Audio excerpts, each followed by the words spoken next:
ಪತ್ರಿಕಾ ಮಾಧ್ಯಮದವರೇ ಹಾಗೂ ಟಿವಿ ಮಾಧ್ಯಮದವರೇ, ಇವತ್ತು ಪತ್ರಿಕಾಗೋಷ್ಠಿಯಲ್ಲಿ ಉಪಸ್ಥಿತರ್ತಕ್ಕಂಥ ಕರ್ನಾಟಕ ರಾಜ್ಯ ಬಲಗೈ ವಲಯ ಸಂಬಂಧಿತ ಜಾತಿಗಳ ಒಳ ಮೀಸಲಾತಿ ಹೋರಾಟ ಸಮಿತಿ ಕಲಬುರಗಿ ಈ ಪತ್ರಿಕಾಗೋಷ್ಠಿಯಲ್ಲಿ ಉಪಸ್ಥಿತರ್ತಕ್ಕಂಥ ಮಾನ್ಯ ಎಚ್.ಎಸ್. ಶಂಕರ್ ರವರು ಪ್ರಧಾನ ಕಾರ್ಯದರ್ಶಿಗಳು ಹಾಗೂ ಇನ್ನೋರ್ವ ಬಿ.ಸಿ. ವಾಲಿ ಖಜಾಂಚಿ ಅವರು ಹೋರಾಟ ಸಮಿತಿ ಕಲಬುರಗಿ ಅವರಿಗೆ ಸ್ವಾಗತವನ್ನು ಬಯಸುತ್ತೇನೆ. ಹಾಗೂ ಇನ್ನೋರ್ವ ಹಿರಿಯರು ಹಾಗೂ ಸಾಹಿತಿಗಳು ಆಗಿರತಕ್ಕಂಥ ಎಸ್.ಪಿ. ಸುಳಸ್ ಸಾಹೇಬರನ್ನ ಪತ್ರಿಕಾಗೋಷ್ಠಿಯಲ್ಲಿ ಅವರನ್ನು ಸ್ವಾಗತಿಸ್ತಾ ಇದ್ದೇನೆ. ಹಾಗೆ ಈ ಒಂದು ಕರ್ನಾಟಕ ರಾಜ್ಯ ಬಲಗೈ ವಲಯ ಸಂಬಂಧಿತ ಜಾತಿಗಳ ಒಳ ಮೀಸಲಾತಿ ಹೋರಾಟ ಸಮಿತಿ ಕಲಬುರಗಿ ಈ ಸಮಿತಿಯಲ್ಲಿ ಆಗಮಿಸಿರ್ತಕ್ಕಂಥ ಎಲ್ಲ ನಮ್ಮ ಆತ್ಮೀಯರಾಗಿರ್ತಕ್ಕಂಥ ಜಿಲ್ಲಾ ಸಂಚಾಲಕರಾದಂಥ ಸಿದ್ದು ರಾಯಣ್ಣವರವರೇ ಹಾಗೂ ವಿದ್ಯಾರ್ಥಿ ಒಕ್ಕೂಟದ ಸಂಚಾಲಕರಾದಂಥ ವೈ.ಸಿ. ಮಯೂರ್ ಅವರೇ ಹಾಗೂ ಇನ್ನುಳಿದ ಎಲ್ಲ ಈ ವಲಯ ಸಂಬಂಧಿತ ಎಲ್ಲ ಪದಾಧಿಕಾರಿಗಳೇ ಹಾಗೂ ಕಾರ್ಯಕರ್ತರೇ, ಇಷ್ಟು ಹೇಳಿ ಈ ಮುಂದಿನ ಒಂದು ಗೋಷ್ಠಿಗೆ ಎಲ್ಲರಿಗೂ ಕೂಡ ಸ್ವಾಗತವನ್ನು ಬಯಸಿ ಮುಂದಿನ ಒಂದು ಗೋಷ್ಠಿಗೆ ಎಚ್.ಎಸ್. ಶಂಕರ್ ರವರು ಈ ಪತ್ರಿಕಾಗೋಷ್ಠಿಯನ್ನು ಉದ್ದೇಶಿಸಿ ಮಾತನಾಡುವರು. ನಮ್ಮ ಜೊತೆ ಇವತ್ತು ಪತ್ರಿಕಾಗೋಷ್ಠಿಯಲ್ಲಿ ರಮೇಶ್ ದರ್ಣಿಕರ್ ಅವರು ಹೇಳಿದಂಗೆ ರಮೇಶ್ ದರ್ಣಿಕರ್ ಅವರು ಕೂಡ ನಮ್ಮ ಜೊತೆ ಉಪಾಧ್ಯಕ್ಷರು ಬಿಜಾಪುರ ಜಿಲ್ಲೆ, ಮತ್ತು ಬಿ.ಸಿ. ವಾಲಿ ಖಜಾಂಚಿ, ಎಸ್.ಪಿ. ಸುಳ್ಳದವರು, ಸಿದ್ದು ರಾಯಣ್ಣವರು, ವೈ.ಸಿ.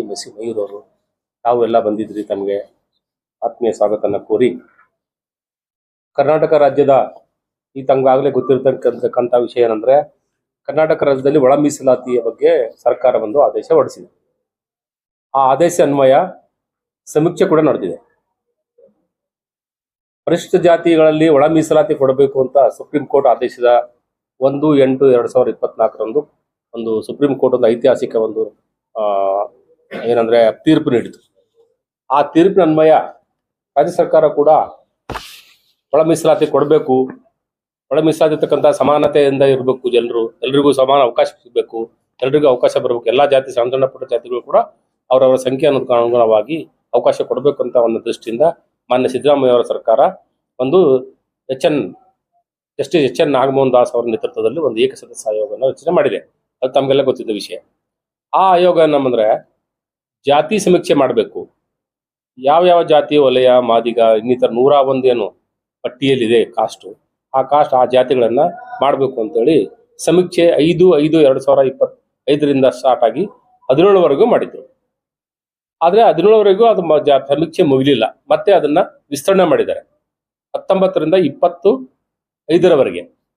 ಆ ಸಮೀಕ್ಷೆಯಲ್ಲಿ ಎಲ್ಲಾ ಜಾತಿಯ ಅಂದ್ರೆ ನಮ್ಮ ವಲಯ ಸಂಬಂಧಿತ ಜಾತಿಯ ಬಾಂಧವರು ಸಕ್ರಿಯವಾಗಿ ಪಾಲ್ಗೊಂಡು ತಮ್ಮ ಜಾತಿಯನ್ನು ಯಾವುದೇ ದ್ವಂದ್ವ ಇಲ್ದೇನೆ, ಯಾವುದೇ ಹಿಂಜರಿಕೆ ಇಲ್ದೇನೆ ವಲಯರಂತ ಬರೆಸಬೇಕು ಅಂತಕ್ಕಂಥ ಒಂದು ಈ ವಲಯ ಜಾತಿ ಸಂಬಂಧಿತ ಹೋರಾಟ ಸಮಿತಿಯಿಂದ ನಾವು ಪತ್ರಿಕಾಗೋಷ್ಠಿಯಲ್ಲಿ ಮಾಡ್ತಾ ಇದ್ದೀವಿ. ಈಗ ಮೊದಲನೇ ಹಂತದ್ದು ಸಮೀಕ್ಷೆ ಮಾಡಿದ್ರು, ನಡೀತಾ ಇದೆ, ಇನ್ನು 25ರವರೆಗೂ ನಡೀತಾ ಇದೆ. ಮನೆಗೆ ಬಂದು ಸಮೀಕ್ಷೆದಾರರ ಮನೆಗೆ ಬಂದು ತಮ್ಮ ಜಾತಿ ಯಾವುದು ಅಂತ ನಮೂದಿಸ್ಕೊಂಡು ಹೋಗ್ತಾರೆ. ಅವರು ಮನೆಗೆ ಬಂದಾಗ ಒಂದು ಆಯೋಗ ಒಂದು ಆ್ಯಪ್ ಡೆವಲಪ್ ಮಾಡಿದೆ. ಆ ಆ್ಯಪ್ ಅಲ್ಲಿ ಸ್ವಲ್ಪ ತಾಂತ್ರಿಕವಾಗಿ ಸಮಸ್ಯೆಗಳಿವೆ. ಅದು ಸರ್ಕಾರ ಗಮನ ತರಬೇಕು, ಬೇಗ ಮುಗಿಸ್ಲಿಕ್ಕೆ ಪ್ರಯತ್ನ ಮಾಡಬೇಕು. ಯಾಕಂದ್ರೆ ಎಷ್ಟೋ ಟೀಚರು ಇನ್ಯುಮರೇಷನ್ ಬರ್ತಾರೆ, ಅಂದ್ರೆ ಈ ಸಮೀಕ್ಷೆಗೆ ಬಂದಾಗ ಅದು ನಮ್ದು ಆ್ಯಪ್ ಓಪನ್ ಆಗೋದಿಲ್ಲ, ಸರ್ವರ್ ಸರಿ ಇಲ್ಲ, ಅಥವಾ ನಾವು ಯಾವ ಡಾಟಾ ಫೀಡ್ ಮಾಡಿದ್ರು ಡಾಟಾ ಸೇವ್ ಆಗ್ತಾ ಇಲ್ಲ, ಇಂಥವೆಲ್ಲ ಸಮಸ್ಯೆ ಇದೆ. ಆ ಸಮಸ್ಯೆನ ಸರ್ಕಾರ ಆಯೋಗ ಬೇಗ ಅದನ್ನ ಸರಿಪಡಿಸಿ 25/5/2025 ಆ ಸಮೀಕ್ಷೆಯನ್ನು ಮುಗಿಸಲೇಬೇಕು ಅಂತಕ್ಕಂಥ ಒತ್ತಾಯ ನಮ್ದಿದೆ. ಈಗ ಎರಡನೇ ಹಂತದಲ್ಲಿ 25 ಆದ್ಮೇಲೆ ಮತಗಟ್ಟೆಯಲ್ಲಿ ಕೂಡ್ತಾರೆ. ಆಯಾ ಮತಗಟ್ಟೆಯಲ್ಲಿ ಯಾರ್ಯಾರು ಬಿಟ್ಟು ಹೋಗಿದ್ದಾರೆ ಅಂತವ್ರ ಮತಗಟ್ಟೆಯಲ್ಲಿ ಕೂಡ ಹೋಗ್ಬೋದು, ಹೋಗಿ ತಮ್ಮ ಜಾತಿಯನ್ನ ನಮೂದಿಸಬಹುದು ಸಮೀಕ್ಷೆಯಲ್ಲಿ. ಅದು 26/5/2025 28/5/2022 ಮತಗಟ್ಟೆಗಳಲ್ಲಿ ಕೂಡ ಈ ಸಮೀಕ್ಷೆ ನಡೀತದೆ. ಯಾರ್ಯಾರು ಬಿಟ್ಟು ಹೋಗಿದ್ದಾರೆ, SC ಪಟ್ಟಿ ಇರ್ತಕ್ಕಂಥ ತಮ್ಮ ಮನೆಗೆ ಯಾರು ಬಂದಿಲ್ಲ ಅಥವಾ ಅವ್ರು ಬರ್ಸಕ್ಕಾಗಿಲ್ಲ ಏನೋ ಕಾರಣ ಅಂತಕ್ಕಂಥವ್ರು ಆ ಮತಗಟ್ಟೆಯಲ್ಲಿ ಕೂಡ ಹೋಗಿ ಅಲ್ಲೊಂದು ಸಮೀಕ್ಷೆ ಮಾಡ್ತಾರೆ, ಅಲ್ಲೂ ಕೂಡ ಮಾಡ್ಬೋದು. ಈಗ ಮೂರನೇ ಹಂತ ಏನಪ್ಪಾ ಅಂದ್ರೆ 19 ವರ್ಷ ಆಲ್ರೆಡಿ ಸ್ಟಾರ್ಟ್ ಆಗಿದೆ. 19/5/2025 28/5/2000 ಆನ್ಲೈನ್ ಯಾರಿಗೆ ಸಮೀಕ್ಷೆಗೆ ಹೋಗಕ್ ಆಗಲ್ಲ ಅಥವಾ ಅವ್ರು ಇಲ್ಲ ಅಂತ ಒಂದು ಲಿಂಕ್ ಕೊಟ್ಟಿದ್ದಾರೆ. ಆ ಲಿಂಕ್ ಮೂಲಕ ಏನಂತಂದ್ರೆ ಅವರು ಆನ್ಲೈನ್ ಕೂಡ ಸಬ್ಮಿಟ್ ಮಾಡ್ಬೋದು. ಅದಕ್ಕೆ ಕೆಲವೇ ಆದಂತಹ ಷರತ್ತುಗಳಿವೆ. ಅಲ್ಲಿ RD ನಂಬರ್ ಅಂತ ಸೆಟ್ಲ್ ಕಾಸ್ಟ್ ಸರ್ಟಿಫಿಕೇಟ್ ಕೊಡುವಾಗ ತಹಸೀಲ್ದಾರ್ ಒಂದು RD ನಂಬರ್ ಅಂತ ಕೊಡ್ತಾರೆ ಸರ್ಟಿಫಿಕೇಟ್. ಆ RD ನಂಬರ್ ಕಂಪಲ್ಸರಿ ಮಾಡಲೇಬೇಕು. ವಿತೌಟ್ ಸರ್ಟಿಫಿಕೇಟ್ ಏನಪ್ಪಾ ಅಂತಂದ್ರೆ ಅದು ಮಾಡಕ್ ಆಗಲ್ಲ. ಆನ್ಲೈನ್ ಅಲ್ಲಿ ಸ್ವಲ್ಪ ತೊಂದರೆ ಇದೆ, ಅದು ಸರ್ಕಾರ ನೋಡ್ಕೊಳ್ತದೆ. ಈಗ ನಮ್ಮ ಉದ್ದೇಶ ಏನಂದ್ರೆ ಪರಿಶಿಷ್ಟ ಜಾತಿಗಳಲ್ಲಿ 101 ಜಾತಿಗಳಿವೆ. ಪರಿಶಿಷ್ಟ ಜಾತಿ ಅನ್ನೋದು ಅದೊಂದು ಕಾಸ್ಟ್ ಅಲ್ಲ, ಅದೊಂದು ಪಟ್ಟಿ, ಶೆಡ್ಯೂಲ್. ಅದರಲ್ಲಿ ಬರ್ತಕ್ಕಂಥ ಎಲ್ಲಾ ಜಾತಿಯವರು ಆಯಾ ಜನಸಂಖ್ಯೆನುಗುಣವಾಗಿ ಏನಪ್ಪಾ ಅಂತಂದ್ರೆ ಅವ್ರು ತಮ್ಮ ಹೆಸರನ್ನು ಬರೆಸಬೇಕು. ಆಮೇಲೆ ಆಯೋಗ ಆ ಜನಸಂಖ್ಯೆ ಆಧಾರದ ಮೇಲೆ ಮೀಸಲಾತಿಯನ್ನು, ಒಳ ಮೀಸಲಾತಿಯನ್ನು ವಿಸ್ತರಣೆ ಮಾಡ್ತಾರೆ. ಈಗ ನಮ್ಮ ಕೆಲಸ ಏನಂದ್ರೆ, ನಮ್ಮ ಸಂಘಟನೆ ಮಾಡೋದ್ ಕೆಲಸ ಏನಂದ್ರೆ, ಉಪಜಾತಿಗಳನ್ನ ವರ್ಗೀಕರಣ ಮಾಡುವಾಗ ತಮ್ಮ ಮೂಲ ಜಾತಿ ಏನಿದೆ, ಸಬ್ ಕ್ಯಾಸ್ಟ್ ಅಂತೀವಲ್ಲ, ಅದು ಬರ್ಸ್ಲೇಬೇಕು. ಅದು ಬರ್ಸ್ತಕ್ಕಂಥ ಕೆಲಸ ನಿಮ್ಮೆಲ್ಲರ ತಮ್ಮ ಸಹಾಯ ನಮ್ಗೆ ಬೇಕು. ಯಾಕಂದ್ರೆ ನಾವು ಎಲ್ರಿಗೂ ರೀಚ್ ಆಗ್ತಾ ಇಲ್ಲ. ಎಷ್ಟು ಸಾಧ್ಯನೋ ಸೋಷಿಯಲ್ ಮೀಡಿಯಾನೋ, ನಮ್ಮ ಜೊತೆಯರೋ, ಗೆಳೆಯರೋ, ಫ್ರೆಂಡ್ಸು, ವಾಟ್ಸಪ್ ಅಂತೆಲ್ಲ ಪ್ರಯತ್ನ ಮಾಡ್ತಾ ಇದೀವಿ. ಆದರೂ ಪತ್ರಿಕಾ ಮಾಧ್ಯಮದವ್ರದ್ದು ಬಹಳ ಮುಖ್ಯ ನಮಗೆ. ಇದನ್ನ ಇಡೀ ಜನಸಂಖ್ಯೆಗೆ, ಪರಿಶಿಷ್ಟ ಜಾತಿ ಜನಸಂಖ್ಯೆ ಅವ್ರು ಯಾವುದೇ ಜಾತಿಯವರು ಇರ್ಬೋದು, ಅವ್ರೇನಂದ್ರೆ ನಿರ್ಭಯವಾಗಿ ಒಬ್ರು ಬಿಟ್ಟು ಹೋದಂಗೆ ಈ ಸಮೀಕ್ಷೆಯಲ್ಲಿ ಪಾಲ್ಗೊಂಡು ತಮ್ಮ ಹೆಸರನ್ನು ನೋಂದಾಯಿಸಿ, ತಮ್ಮ ಜಾತಿಯನ್ನ ನೋಂದಾಯಿಸಬೇಕಂತಕ್ಕಂಥ ನಮ್ಮ ಬೇಡಿಕೆ. ಈ ಬೇಡಿಕೆಯನ್ನು ತಾವು ಪ್ರತಿ ಜಿಲ್ಲೆ, ತಾಲೂಕು, ಹೋಬಳಿ, ಪಂಚಾಯತ್ ವಾರ್ಡ್ಗಳಲ್ಲಿ ಕಾರ್ಯಕರ್ತರು ಏನಪ್ಪಾ ಅಂದ್ರೆ ಇದನ್ನು ಶ್ರಮವಹಿಸಿ ಕೆಲಸ ಮಾಡಬೇಕು ಅಂತಕ್ಕಂಥದ್ದು ಅಪೀಲ್ ಕೂಡ ನಮ್ಮ ಕಾರ್ಯಕರ್ತರಿಗೆ ನಾವು ಈ ತಮ್ಮ ಪತ್ರಿಕೆ ಮೂಲಕ ವಿನಂತಿಸಿಕೊಳ್ತೇವೆ. ಎರಡನೇದಾಗಿ ಏನಂದ್ರೆ, ಈಗ ನಮ್ಮ ಬಲಗೈ ಅಂದ್ರೆ ವಲಯ ಜಾತಿ ಸಂಬಂಧತಕ್ಕಂಥ ಟೋಟಲ್ 29 ಸಬ್ ಕಾಸ್ಟ್ ಇದೆ. ಅವರು ಕೂಡ ತಮ್ಮ ಜಾತಿ ಏನಿದೆ ಅದನ್ನ ಬರೆಸ್ಬೇಕು. ಇಲ್ಲಿ ಬಿಜಾಪುರ ಜಿಲ್ಲೆಯಲ್ಲಿ 44.2 ಅಂದ್ರೆ ಹೊಲೆಯರ್ ಅಂತಕ್ಕಂಥ ಒಂದು ಒಂದೇ ಅಂದ್ರೆ ಐಡೆಂಟಿಫೈ ಮಾಡ್ತಾರೆ, ಕೋಡ್ ಅಲ್ಲಿ ಐಡೆಂಟಿಫೈ ಮಾಡ್ತಾರೆ. ಇಲ್ಲಿ ಬಿಜಾಪುರ ಜಿಲ್ಲೆ, ಬಾಗಲಕೋಟು ಮತ್ತು ಬೆಳಗಾವಿ ಈ ಜಿಲ್ಲೆಗಳೇನಂತ ಅಂದ್ರೆ ಜನರು ತಮ್ದು ಜಾತಿ, ಮೂಲ ಜಾತಿ ಯಾವ್ದಿದೆ, ಸಬ್ ಕ್ಯಾಸ್ಟ್ ಅಂತೀವಿ ನಾವು, ಅದನ್ನ ನಿರ್ಭಯವಾಗಿ ಬರೆಸ್ಬೇಕು. 44 ಬರ್ತಕ್ಕಂಥ 1, 2, 3, 4, 5. ನಮ್ ಕಡೆ ಗುಲ್ಬರ್ಗ ಕಡೆ ಬಂದ್ರೆ 44.03 ಬರೋದು ವಲಯರ ಅಂತ, ವಲಯ ಅಂತೀವಿ ನಾವು. ಇಲ್ಲಿ ಬಂದಾಗ ಎಲ್ಲ ಒಂದೇ ಸೇಮ್ ಅಂತಕ್ಕಂಥ ಭಾಷೆ, ಆಯಾ ಪ್ರಾದೇಶಿಕವಾಗಿ ಭಾಷೆ ಚೇಂಜ್ ಆಗ್ತದೆ ಅಷ್ಟೇ. ಮೂಲ 44 ನಥಿಂಗ್ ಬಿಟ್ಟು ವಲಯ 44 ನಿಮ್ಮ ಪ್ರಸಿದ್ಧ ಜಾತಿಗಳನ್ನ ಬರೆಸ್ರಿ ಅಂತಕ್ಕಂಥ ಅಪೀಲು ಈ ಪತ್ರಿಕೆ ಮಾಧ್ಯಮ ಮುಖಾಂತರಪ್ಪ ಅಂತಂದ್ರೆ ನಾವು ನಮ್ಮ ಸಮಾಜದ ಎಲ್ಲಾ ಸಮಾಜದ SC ಸಮಾಜದ ಯಾವುದೇ ಜಾತಿಯವರಲ್ಲಿ ಅವ್ರು ಯಾರೇ ಬಿಟ್ಟು ಹೋದಂಗೆ, ಯಾರಿಗೂ ಅನ್ಯಾಯ ಆಗದಂಗೆ ಎಲ್ಲರಿಗೂ ಏನಪ್ಪಾ ಅಂದ್ರೆ ವೈಜ್ಞಾನಿಕವಾಗಿ ಮೀಸಲಾತಿ ಸಿಗ್ಬೇಕಂತಕ್ಕಂಥದ್ದೇ ಈ ಒಳ ಮೀಸಲಾತಿ ಉದ್ದೇಶ ಇರೋದ್ರಿಂದ ಎಲ್ಲಾ ಜಾತಿಯ ಅಂದ್ರೆ ಶೆಡ್ಯೂಲ್ ಕಾಸ್ಟ್ 101 ಜಾತಿಯ ಯಾವುದೇ ಶೆಡ್ಯೂಲ್ ಕಾಸ್ಟ್ ಇರಲಿ, ಅವರು ಈ ಸಮೀಕ್ಷೆಯಲ್ಲಿ ಸ್ವಇಚ್ಛೆಯಿಂದ ಪಾಲ್ಗೊಂಡು ಅವರು ತಮ್ಮ ಹೆಸರನ್ನು ನೋಂದಾಯಿಸಿ ಜಾತಿ ನೋಂದಾಯಿಸ್ತಕ್ಕಂಥ ಕೆಲಸ ಆಗ್ಬೇಕು ಅಂತಕ್ಕಂಥದ್ದನ್ನ ನಮ್ಮ ಈ ಒಂದು ಇದಿದೆ ಅಪೀಲ್ ಇದೆ. ಹಂಗಾಗಿ ಇಲ್ಲಿ ಕರ್ನಾಟಕದಲ್ಲಿ ಪರಿಶಿಷ್ಟ ಜಾತಿಯಲ್ಲಿ ನಮ್ಮ ಈ ಬಿಜಾಪುರ, ಗುಲ್ಬರ್ಗ, ಬೆಳಗಾವಿ, ಬಾಗಲಕೋಟು, ಹುಬ್ಳಿ ಕಡೆ ಇರ್ತಕ್ಕಂಥ ವಲಯ ಆಗಿರ್ಬೋದು, ಚಲವಾದಿ ಆಗಿರ್ಬೋದು, ಮಹಾರ್ ಆಗಿರ್ಬೋದು, ಮಾಲ ಆಗಿರ್ಬೋದು, ಮತ್ತೆ ಇಂಥವ್ರೆಲ್ಲ ಏನಪ್ಪಾ ಅಂತಂದ್ರ ತಾವು ತಪ್ಪದೆ ಬಿಜಾಪುರ, ಬಾಗಲಕೋಟಲ್ಲಿ ಬರ್ತಕ್ಕಂಥ ಎಲ್ಲಾ ಜನಸಂಖ್ಯೆ ಬಾಂಧವರಿಗೆ ನನ್ನ ಏನಪ್ಪಾ ಅಂದ್ರೆ ಕಳಕಳಿಯ ವಿನಂತಿ, ತಾವು ಈ ಸಮೀಕ್ಷೆಯಲ್ಲಿ ಪಾಲ್ಗೊಂಡು ಸಮೀಕ್ಷೆಯಲ್ಲಿ ಬಹಳ ಅರ್ಥಪೂರ್ಣವಾಗಿ ಸರ್ಕಾರ ಬಹಳ ಕಷ್ಟಪಟ್ಟು ಮಾಡ್ತಾ ಇದೆ. ಆ ಸಮೀಕ್ಷೆಯಲ್ಲಿ ಅರ್ಥಪೂರ್ಣವಾಗಿರ್ಬೇಕು ಮತ್ತು ಅದನ್ನ ವೈಜ್ಞಾನಿಕ ಇರ್ಬೇಕಂತಕ್ಕಂಥ ನಮ್ಮ ಒಂದು ನಿಲುವಿಗೆ ಸರ್ಕಾರ ಸ್ಪಂದಿಸಿ ಇವತ್ತೇನಾದ್ರು ಒಂದು ಸಮೀಕ್ಷೆ ನಡೀತಾ ಇದೆ. ಆ ಸಮೀಕ್ಷೆಯಲ್ಲಿ ತಾವೆಲ್ಲ ಪಾಲ್ಗೊಳ್ಬೇಕು.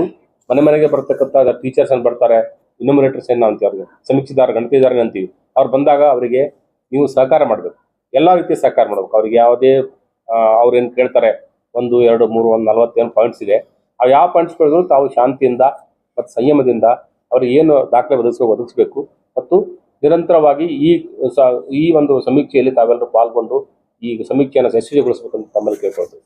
ಈ ಪತ್ರಿಕಾಗೋಷ್ಠಿಯಲ್ಲಿ ಹೇಳಕ್ಕೆ ಇಷ್ಟಪಡ್ತಾ ಇದ್ದೇನೆ. ಸರ್, SP ಸುಳ್ಳರ್, ಉಪಾಧ್ಯಕ್ಷ ಈ ಹೋರಾಟ ಸಮಿತಿ ಉಪಾಧ್ಯಕ್ಷ SP ಸುಳ್ಳರ್.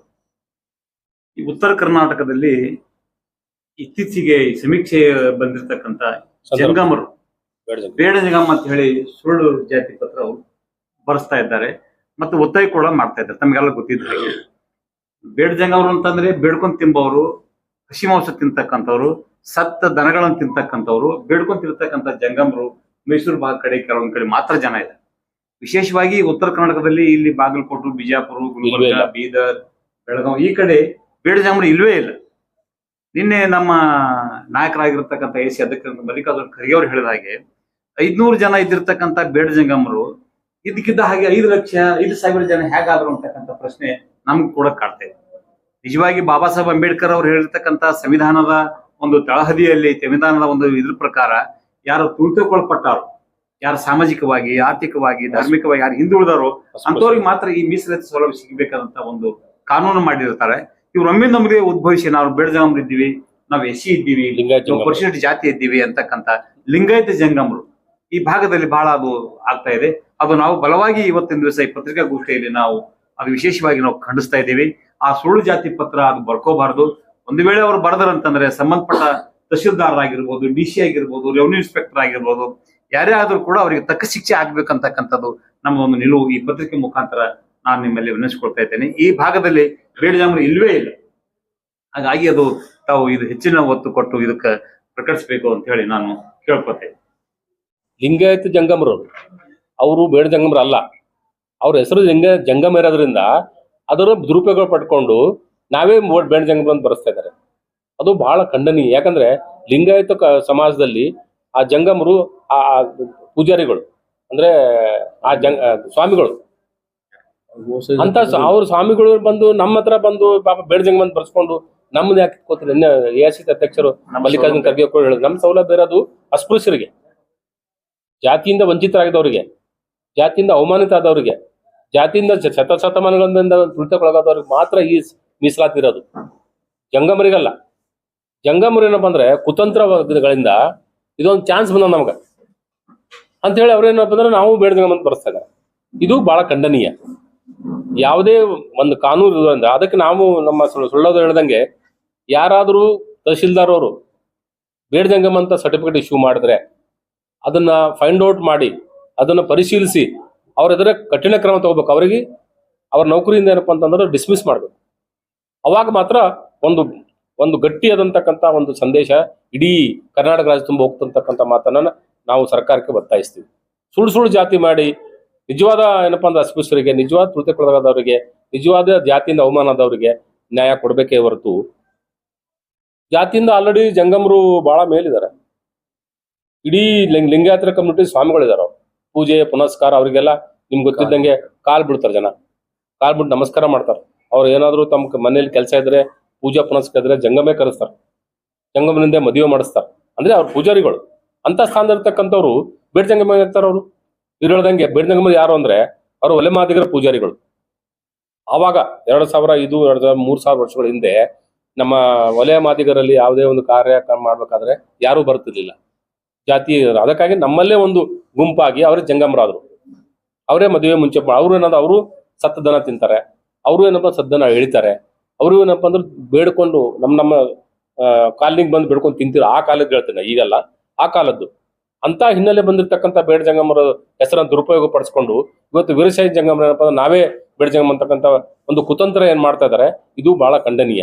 ಇದ್ರ ಬಗ್ಗೆ ನಮ್ ದೊಡ್ಡ ಹೋರಾಟ ಇರುತ್ತದೆ. ಈಗ ನಾನು ಬೇಡ ಜಂಗಮರಲ್ಲಿ ಅಂದ್ರೆ ಲಿಂಗಾಯತ ಜಂಗಮರಲ್ಲಿ ವಿನಂತಿ ಮಾಡ್ಕೊಳ್ಳೋದಂದ್ರೆ ಇದು ತಮಗಿರ್ತಕ್ಕಂಥ ಸೌಲಭ್ಯ ಅಲ್ಲ. ಇದು ಇರೋದು ಅಸ್ಪೃಶ್ಯರಿಗೆ, ಜಾತಿಯಿಂದ ಅವಮಾನಿತ ಆದವರಿಗೆ, ಜಾತಿಯಿಂದ ತುಳಿತಕ್ಕೊಳಗಾದವರಿಗೆ ಈ ಸೌಲಭ್ಯ ಇರೋದು. ಇವು ಒಳ ಮೀಸಲಾತಿ ಇರೋದು.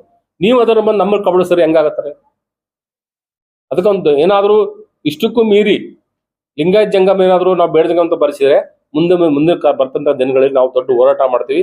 ಅದಕ್ಕೆ ಏನ್ ಬೇಕು ಅದು ಇಡೀ ರಾಜ್ಯ ತುಂಬಾ ಏನಪ್ಪ ಹೋರಾಟ ಮಾಡಿ ಅದನ್ನ ಹೆಂಗ್ ಮಾಡ್ಬೇಕು ಅಂತಕ್ಕಂಥ ವಿಚಾರ ಮುಂದಿನ ದಿನಗಳಲ್ಲಿ ಹೇಳ್ತೀವಿ ನಿಮಗೆ. ಬಟ್ ಸದ್ಯಕ್ಕಂತೂ ಸಮೀಕ್ಷೆಯಲ್ಲಿ ಲಿಂಗಾಯತ ಜಂಗಮರು ದಯಮಾಡಿ ಏನಂದ್ರೆ ನೀವು ತಪ್ಪು ಮಾಹಿತಿ ಕೊಟ್ಟು ನಾವೇ ಬೇಡ ಜಂಗಮರು ಅಂತ ಬರ್ಸೋದು ಇಂಥ ಒಂದು ದುಷ್ಟ ಕೆಲಸ ಮಾಡಬೇಡ್ರಿ ಅಂತಕ್ಕಂಥದ್ದು ಈ ಒಂದು ವೇದಿಕೆ ಮುಖಾಂತರ ನಾವು ಅವರಿಗೆಲ್ಲ ನಾವೇನಪ್ಪ ಅಂದ್ರೆ ಅಪೀಲ್ ಮಾಡ್ತೀವಿ. ಸರ್, ಈಗ ಬೇಡ ಜಂಗಮರು ಅಂತ ಬರೆಸ್ತಾ ಇದ್ದಾರಲ್ಲ, ಅವ್ರ ತಾತ, ಮುತ್ತಾತ, ಅಜ್ಜ, ಪಣಜ ಯಾರು ಅವರು ಲಿಂಗಾಯತ ಜಂಗಮರಾಗಿದ್ದು ಒಮ್ಮೆ ನಮಗೆ ಬೇಡ ಜಂಗಮರಾಗ ಆಗ್ತಾರ? ನಮ್ಮ ಪ್ರಶ್ನೆ ಅದು. ಈಗ ಈಗ ನಾವು ಎಸಿ ಬರಿತೀವಿ, ನಮ್ಮ ಮುತ್ಯ ತಾತ ಎಲ್ಲರೂ ಕೂಡ ಎಸಿ ಇದ್ರು. ಎಸಿ ಇದ್ದೀವಿ, ನಾವು ಬರೆಸ್ತೀವಿ. ಅದು ಈ ಸುಳ್ಳು ಜಾತಿ ಪತ್ರ ಇವ್ರು ತಗೊಂಡು ಮಾಡ್ತಕ್ಕಂಥದ್ದು ಬಹಳ ಖಂಡನೀಯ. ಇದು ನಾವು ಖಂಡಿಸ್ತಾ ಇದ್ದೀವಿ. ಇದು ಸಮೀಕ್ಷೆಯಲ್ಲಿ ಇದು ಆಗ್ಬಾರ್ದು. ಕೆಲವೊಂದ್ ಕಡೆ ಒತ್ತಾಯಪೂರ್ವಕವಾಗಿ ಬರೆಸ್ತಾ ಇದ್ದಾರೆ. ಇದು ಬಹಳ ಖಂಡನೀಯ ಅಂತ ನಮ್ಮ ವಿಚಾರ. ಇವರಿಗೆ ನೀವು ಒತ್ತಾಯ ಮಾಡಿಲ್ವಾ? ಆಯೋಗಕ್ಕೆ ಮನವಿ ಮಾಡಿ ಆಯೋಗಕ್ಕೆ ಮನವಿ ಕೊಟ್ಟಿವಿ ಸರ್. ನಾಗಮೋಹನ್ ದಾಸ್ ಅವರಿಗೆ ಲೆಟರ್ ಕೊಟ್ಟಿದ್ದೀವಿ ಬೆಂಗಳೂರಿಗೆ ಹೋಗಿ. ಆದ್ರೂ ಕೆಲವೊಂದ್ ಕಡೆ ಬರೆಸ್ತಾ ಇದ್ದಾರೆ. ಅದು ಸಕ್ಸಸ್ ಆಗೋದಿಲ್ಲ ಅಂತ ನಮ್ಮ ಭಾವನೆ. ಯಾಕಂದ್ರೆ ರಾಜ್ಯ ಮಟ್ಟಕ್ಕೆ ನಾವೆಲ್ಲರೂ ಕೂಡ ಯಾರು ಅಸ್ಪೃಶ್ಯರದಾರೋ, ಯಾರು ಶೋಷಿತ ವರ್ಗವರು ಅದಾರೋ, ನಿಜವಾಗಿ ಯಾರು ಎಸ್ ಸಿ ಅದಾರೋ ಅವರೆಲ್ಲರೂ ಹೋರಾಟ ಮಾಡಲಿಕ್ಕೆ ನಾವು ಸಿದ್ಧರಾಗಿದ್ದೀವಿ. ಅದು ಈ ಮೂಲಕ ನಾವು ಖಂಡಿಸ್ತಾ ಇದ್ದೀವಿ. ಸರ್, ಅದು ಎಷ್ಟು ವಿಷಯ ಸೀರಿಯಸ್ ಇದೆ ಅಂದ್ರೆ, ನಿನ್ನೆ ಹೊಸಪೇಟೆಯಲ್ಲಿ ಮಲ್ಲಿಕಾರ್ಜುನ್ ಖರ್ಗೆ ಅವರು ಕೂಡ ಈ ವಿಷಯ ಪ್ರಸ್ತಾಪ ಮಾಡಿದ್ದಾರೆ. ಅವರಿಗೆ ನಾವು ಅಭಿನಂದಿಸ್ತೀವಿ. ಇಂಥ ದೊಡ್ಡ ಸ್ಥಾನದಲ್ಲಿಯೂ ಕೂಡ ಒಬ್ಬ ಸಾಮಾನ್ಯ ಮನುಷ್ಯರ ಕಳಕಳಿರ್ತಕ್ಕಂಥ ಒಬ್ಬ ನಾಯಕ ಇವತ್ತು ನಮ್ಮ ನಿಜ ಏನಿದೆ ಬೇಡಜಂಗಮ್ಮನ ಮಾಡಿಸಬಾರ್ದು ಅಂತ ಅವರು ಕೂಡ ಅಪೀಲ್ ಮಾಡಿದ್ದಾರೆ ನಿನ್ನೆ. ಹಂಗಾಗಿ ಅದಕ್ಕೆ ನಾವು ಸ್ವಾಗತಿಸ್ತೀವಿ. ಅವ್ರ ಹೇಳಿಕೆಗೆ ನಾವು ಸ್ವಾಗತಿಸ್ತೀವಿ. ಮತ್ತೇನಂದ್ರ ಆ ಬೇಡಜಂಗಮ್ಮನ ಮಾತ್ರ ದಯಮಾಡಿ ಲಿಂಗಾಯತ್ ಜಂಗಮ ಬೇಡಜಂಗಮ ಬರೆಸಬಾರ್ದು ಅಂತ ಕೂಡ ಅವರಲ್ಲಿ ನಾವು ಕಳಕಳಿಗೆ ಮನವಿ ಮಾಡ್ತೀವಿ. ಏನಾದ್ರು ತಮ್ಮ ಹತ್ರ ಪ್ರಶ್ನೆ ಇದ್ರೆ ದಯಮಾಡಿ ಕೇಳಿ. ಮೇಜರ್ ಆಗಿ ನಮ್ದು ಏನಂದ್ರೆ, ಈ ಒಂದು ಸಂಘಟನೆಯಿಂದ ವಲಯ ಜಾತಿ ಸಂಬಂಧಪಟ್ಟರು ಈ ಸಮೀಕ್ಷೆಯನ್ನ ಸಗಾರವಾಗಿ ಸಲೀಸಾಗಿ ಮಾಡ್ರಿ ಅಂತಕ್ಕಂಥ ಅಪೀಲ್ ಈ ವೇದಿಕೆ ಮುಖಾಂತರ. ಇಲ್ಲ, ಈಗಾಗಲೇ ಮಾಡಿದೀವಿ ಸರ್. ನಾವು ಇಲ್ಲಿ ಬಿಜಾಪುರ ಸ್ವಲ್ಪ ಲೇಟ್ ಆಯ್ತು. ಈಗಾಗಲೇ ನಾವು ಬೆಂಗಳೂರು ಲೆವೆಲ್ಗೆ ಒಂದು ಕಾಂಪ್ರಮೈಸ್ ಮಾಡಿದ್ವಿ, ಗುಲ್ಬರ್ಗ ಮಾಡಿದೀವಿ, ಬೆಳ್ಳಾರಿ ಆಗಿದೆ. ಇಲ್ಲಿ ನೀವು ಹೇಳ್ದಂಗೆ ವಿಸ್ತರಣೆ ಆದ್ಮೇಲೆ ಚಾನ್ಸ್ ತಗೊಂಡ್ವಿ. 17ಕ್ಕೆ ಮುಗೀತು ಅಂದ್ಕೊಂಡಿದ್ವಿ. ಅವ್ರು ಮತ್ತೆ ಅದನ್ನ ಸಮೀಕ್ಷೆ ವಿಸ್ತರಣೆ ಮಾಡಿದ್ದಾರೆ. 25ವರೆಗೂ ಚಾನ್ಸ್ ಇದೆ. ಇನ್ನೊಂದು 4 ದಿನ 5 ದಿನ ಚಾನ್ಸ್. ಇವತ್ತು 21, ಇನ್ನೊಂದು 4-5 ದಿನ ಚಾನ್ಸ್ ಇದೆ. ನೀವು ಪತ್ರಿಕೆ ಮುಖಾಂತರ ದಯಮಾಡಿ ಎಲ್ರಿಗೂ ಈ ಒಂದು ಮನವರಿಕೆ ಸ್ವಲ್ಪ ದಯಮಾಡಿ ಬರೆದು ಇದೊಂದು ಸಮಾಜ ಕಳಕಳಿಯ ವಿನಂತಿ ತಮ್ಮಲ್ಲಿ ಹೇಳ್ತೀವಿ. ಯಾಕಂದ್ರೆ ಇದು ಮತ್ತೆ ಸಮೀಕ್ಷೆ ಮಾಡಕ್ ಆಗಲ್ಲ. ದೊಡ್ಡ ಕೆಲಸ ಪ್ರತಿಯೊಂದು ಮನೆಗೆ ಆಗ್ಬೇಕು ಅಂತಕ್ಕಂಥ ಅಪೀಲನ್ನು ಮಾಡಿ. और नए न्यूज़ों के लिए देखते रहिए अपना चैनल TV22 न्यूज़। लाइक करें, शेयर करें, सब्सक्राइब करें और बेल आइकन बटन दबाना ना भूलें।